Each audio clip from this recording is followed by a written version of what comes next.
नमस्कार दोस्तों, विकास एनालिसिस में आप सभी का स्वागत है। और दोस्तों, आज हम सी टेट में पूछे गए मैथ्स पेडागॉजी के प्रश्न को देखेंगे दोस्तों, जो कि आपके आने वाले सी टेट एग्ज़ाम और टीचर भर्ती एग्ज़ाम के लिए बहुत ही महत्वपूर्ण होंगे। तो दोस्तों, अगर आप हमारे चैनल पर पहली बार आए हैं तो प्लीज़ हमारे चैनल को एक लाइक और सब्सक्राइब सपोर्ट जरूर करिएगा।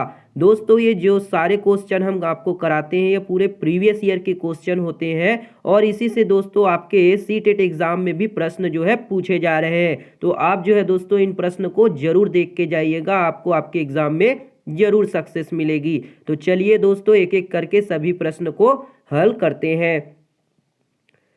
पहला प्रश्न दिया गया है दोस्तों आपका, गणित के शिक्षण अधिगम पर निम्नलिखित में से किसका प्रभाव होने की संभावना न्यूनतम होती है। पहला ऑप्शन है आपका, मूल्यांकन के कारण छात्रों के आत्मविश्वास पर प्रभाव पड़ने के तरीकों की जानकारी होना। दूसरा ऑप्शन है आपका, छात्रों के गलत उत्तरों को के पूरे हल देना। तीसरा ऑप्शन है प्रतिपुष्टि की गुणवत्ता में वृद्धि करना। और चौथा है आपका, मूल्यांकन के परिणामों के प्रयोग से शिक्षण में परिवर्तन करना। तो कौन सा जो होगा दोस्तों, गणित शिक्षण सिखाने के लिए किसका प्रभाव जो होगा सबसे न्यूनतम होगा। तो इसका सही आंसर हो जाएगा छात्रों के गलत उत्तर के पूरे हल देना, जो होगा यहाँ पे आपका करेक्ट आंसर हो जाएगा। अगला प्रश्न देखते हैं। रोहित ने अनुभव किया कि वर्ग एक समचतुर्भुज है और एक आयत है, दोनों ही है। वह वैन हेले के मानस चिंतन के कौन से चरण पर है। रोहित ने एक अनुभव किया है कि वर्ग जो होता है स्क्वायर, एक समचतुर्भुज और आयत दोनों ही है। तो वैन हीले के अनुसार मानस चिंतन कौन सा कर रहा है, कौन से चरण में है। पहला ऑप्शन है आपका स्तर 2 संबंध। दूसरा ऑप्शन है स्तर 3 निगमन में। तीसरा है स्तर 0 यानी कि पहचानना। और चौथा है स्तर 1 यानी कि विश्लेषण। तो इसका सही आंसर क्या हो जाएगा दोस्तों, वो होगा आपका स्तर 2 संबंध, यानी कि वो उन दोनों में रिलेशन बता रहा है। तो ऑप्शन नंबर 1 यहाँ पे आपका करेक्ट हो जाएगा। अगला प्रश्न देखते हैं। किन्हीं दो पूर्ण संख्याओं का योग एक पूर्ण संख्या होती है। कोई भी जो पूर्ण संख्या है, कोई भी दो इंटीजर का जो सम करेंगे तो उनका क्या होगा, एडिशन भी क्या होगा, पूर्ण संख्या होगा। पूर्ण संख्याओं के इस गुण को इस प्रकार उल्लेखित किया जाता है। किस प्रकार से उल्लेखित करेंगे। पहला ऑप्शन है आपका सहचर्य गुण, दूसरा है वितरण गुणा, तीसरा है आपका संवृत्त गुण और चौथा है आपका क्रम विनिमय गुण। तो इनमें से कौन सा जो होगा आपका सही आंसर हो जाएगा। तो कौन सा सही होगा दोस्तों, वो हो जाएगा आपका संवृत्त गुण, यानी कि क्लोजर प्रॉपर्टी जो होगा यहाँ पे आपका करेक्ट हो जाएगा, है ना। ऑप्शन नंबर 3 आपका यहाँ पे करेक्ट होगा। अगला प्रश्न देखते हैं। गणित के शिक्षण अधिगम के विषय में निम्नलिखित में से कौन सा कथन सत्य नहीं है। गणित अधिगम यानी कि गणित शिक्षण जो सीखना है उसमें कौन सा जो है सही नहीं है कथन, उसको बताना है। पहला ऑप्शन है आपका, नमूनों के अवलोकन और सामान्यीकरण से प्राथमिक कक्षा के विद्यार्थियों में गणितीय ज्ञान का सृजन किया जा सकता है। दूसरा ऑप्शन है आपका, गणितीय ज्ञान के सर्जन में तर्क और वार्ता की एक महत्वपूर्ण भूमिका होती है। तीसरा ऑप्शन है आपका, गणितीय अधिगम एक सामाजिक प्रक्रिया है जिसमें संवाद सम्मिलित है। और चौथा है, गणितीय ज्ञान की संरचना में संस्कृति और संदर्भों की कोई भूमिका नहीं होती है। तो इसका सही आंसर क्या हो जाएगा दोस्तों, वो होगा आपका गणितीय ज्ञान की रचना में संस्कृति और संदर्भों की कोई भूमिका नहीं होती है। यही आपका क्या होगा, सही आंसर हो जाएगा। अगला प्रश्न देखते हैं। प्राथमिक स्तर पर संख्याओं को पढ़ाने के लिए निम्नलिखित में से कौन से कथन सत्य है। प्राथमिक स्तर यानी कि प्राइमरी लेवल पर आपको नंबर्स के बारे में पढ़ाना है तो कौन सा सही होगा। पहला ऑप्शन है आपका, संख्याओं की अंतर्दर्शी समझ को प्रोत्साहित किया जाना चाहिए। दूसरा ऑप्शन है, संख्याओं को लिखना चाहिए, अनुक्रम में पढ़ाना चाहिए। तीसरा है, गणना से पहले संख्याओं को सांख्यिक रूप में लिखना सिखाना चाहिए। और फोर्थ ऑप्शन कहता है संख्याओं में अनुक्रम असंगति को प्रोत्साहित करना चाहिए। तो इनमें से कौन कौन से जो विकल्प है सही होंगे दोस्तों, तो वो हो जाएगा आपका संख्याओं को लिखना चाहिए और अनुक्रम में पढ़ाना चाहिए, तो ये आपका करेक्ट हो जाएगा। और क्या सही होगा, तो वो हो जाएगा आपका गणना से पहले संख्याओं को सांख्यिक रूप में लिखना सिखाना चाहिए, ये भी आपका करेक्ट हो जाएगा। यानी कि 2 और 3 जो होंगे आपके यहाँ पे करेक्ट आंसर होंगे, जो कि आपके ऑप्शन नंबर जो है दोस्तों 3 में दिया गया है। तो ऑप्शन 3 यहाँ पे आपका सही हो जाएगा। अगला प्रश्न देखते हैं, प्राथमिक स्तर पर गणित पढ़ाने के लिए निम्नलिखित में से कौन सा पहलू जो है अत्यंत महत्वपूर्ण है। यानी कि प्राइमरी लेवल पर आपको मैथ्स पढ़ाना है तो कौन सा पहलू जो होगा सबसे महत्वपूर्ण होगा। पहला ऑप्शन है आपका उच्चतर पढ़ाई और रोजगार के लिए तैयार करना। दूसरा है प्रौद्योगिकी के लिए प्रोत्साहन और तैयारी कराना। तीसरा है गणित को बच्चों के जीवन के अनुभव का भाग बनाना। और चौथा है परिकलन में परिशुद्धता विकसित करना। तो प्राथमिक लेवल पर दोस्तों आपको गणित पढ़ाने के लिए कौन सा पहलू सबसे अच्छा उपयुक्त होगा, तो इसका सही आंसर क्या हो जाएगा, वो होगा गणित को बच्चों के जीवन के अनुभव का भाग बनाना चाहिए, उनके जीवन से जोड़ा जाना चाहिए। तो ऑप्शन नंबर 3 यहाँ पे आपका करेक्ट हो जाएगा। अगला प्रश्न देखते हैं, गणित की प्रकृति के विषय में निम्नलिखित में से कौन सा कथन सत्य नहीं है। जो कथन सत्य नहीं है गणित की प्रकृति के बारे में उसको बताना है। पहला ऑप्शन है प्राथमिक स्तर पर गणित प्रत्यक्ष है और कल्पना की आवश्यकता नहीं होती है। दूसरा ऑप्शन कहता है आपका गणित में विचारों के सही संचरण के लिए विशेष शब्दावली का प्रयोग होता है।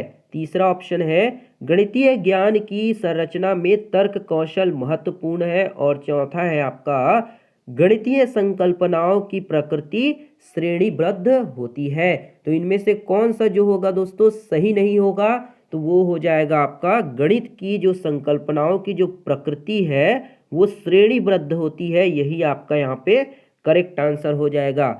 अगला प्रश्न देखते हैं, निम्नलिखित क्रियाकलापों में से किस विद्यार्थियों में त्रिविम विवेचना यानी कि 3D सोचने के बारे में जो द्वितीय स्थान की समझ विकसित होने की सर्वाधिक संभावना है। पहला ऑप्शन है चौपड़ आकृतियों को पहचानना।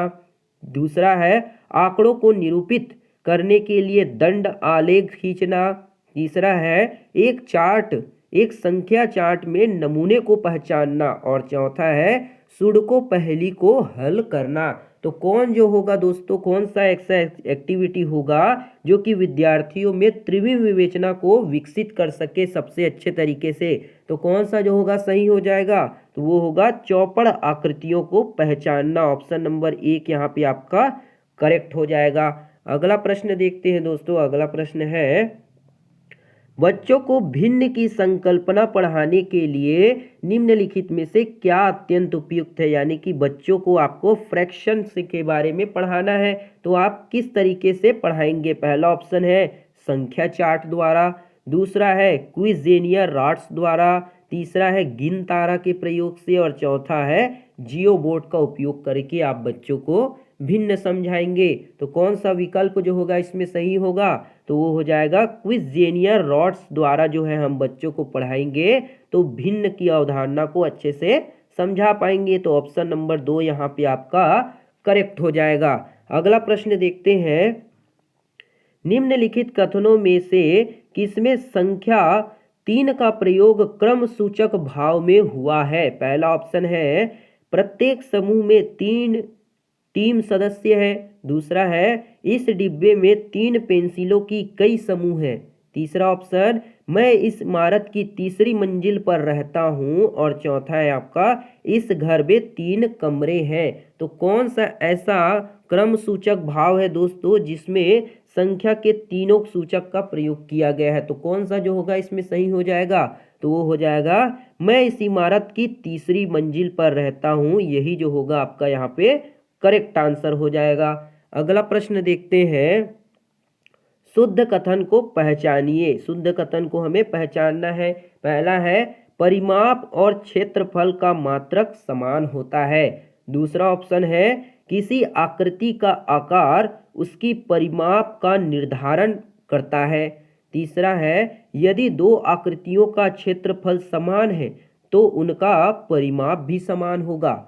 और चौथा है यदि दो आकृतियों के परिमाप समान है तो उनका क्षेत्रफल भी समान होगा। तो इनमें से कौन सा जो वाक्य है शुद्ध होगा दोस्तों, कौन सा स्टेटमेंट जो है शुद्ध होगा, तो वो हो जाएगा आपका किसी आकृति का जो आकार है उसकी परिमाप का निर्धारण करता है, उसकी पेरीमीटर को बताता है ना। तो ऑप्शन नंबर 2 यहाँ पे आपका करेक्ट हो जाएगा।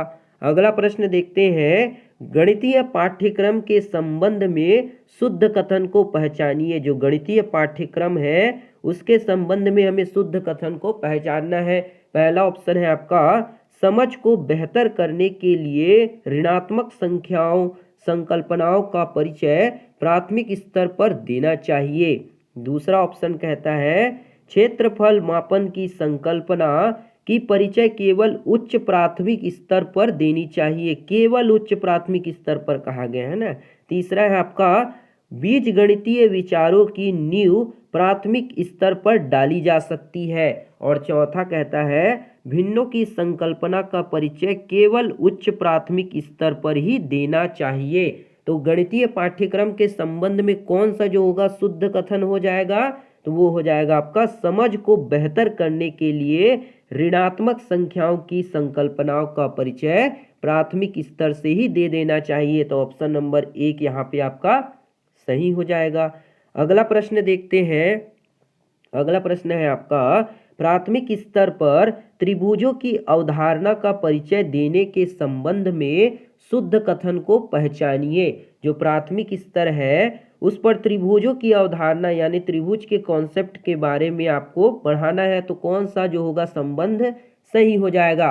पहला है बच्चों के समक्ष विभिन्न प्रकार के त्रिभुज प्रस्तुत किए जाने चाहिए परंतु अन्य आकृतियों से दूर रखना चाहिए। दूसरा ऑप्शन है बच्चों के समक्ष सभी प्रकार के त्रिभुज व अन्य आकृतियां भी प्रस्तुत करनी चाहिए। तीसरा ऑप्शन है आपका सबसे पहले त्रिभुज की परिभाषा दे देनी चाहिए। और चौथा कहता है संभ्रांति से बचाने के लिए बच्चों को केवल समबाहु त्रिभुज ही प्रस्तुत करनी चाहिए। तो कौन सा जो होगा दोस्तों प्राथमिक स्तर पर बच्चों में त्रिभुज की अवधारणा के लिए सबसे शुद्ध कथन हो जाएगा, तो वो होगा आपका बच्चों के समझ में विभिन्न प्रकार के त्रिभुजों को प्रस्तुत किया जाना चाहिए, अलग अलग त्रिभुज को दिखाना चाहिए और परंतु अन्य आकृतियों से दूर रखना चाहिए, लेकिन उनको अलग अलग आकृतियों करके दिखाना चाहिए, है ना। तो ऑप्शन नंबर 1 यहाँ पे आपका करेक्ट हो जाएगा। अगला प्रश्न देखते हैं, गणित के शिक्षण अधिगम संदर्भ में निम्नलिखित में से कौन सी प्रक्रिया वांछनीय है। गणित जो अधिगम है उनमें कौन सी प्रक्रिया जो होगी वांछनीय होगी उसको बताना है। पहला ऑप्शन है आपका खुली पुस्तक परीक्षा से बचना चाहिए। दूसरा है विद्यार्थियों को बताना चाहिए कि प्रश्नों को हल करने के लिए निर्धारित कदमों का अनुकरण करें। तीसरा है भ्रांति को रोकने के लिए मुक्त उत्तर वाले प्रश्न से बचना चाहिए। और चौथा है आपका संकल्पनाओं की अंतर्दर्शी समझ को प्रोत्साहित करना चाहिए। तो गणित के शिक्षण अधिगम के संदर्भ में कौन सा जो होगा वांछनीय प्रक्रिया होगा, तो वो हो जाएगा आपका संकल्पनाओं की अंतर्दर्शी समझ को प्रोत्साहित करना चाहिए। यही जो होगा आपका यहाँ पे करेक्ट आंसर हो जाएगा। अगला प्रश्न देखते हैं, गणित के कक्ष में अध्यापक ने निम्नलिखित कुछ प्रश्न प्रस्तुत किए। पहला है आपका उस आयत का क्षेत्रफल क्या होगा जिसकी एक भुजा 5 सेंटीमीटर और परिमाप है आपका 3 सेंटीमीटर।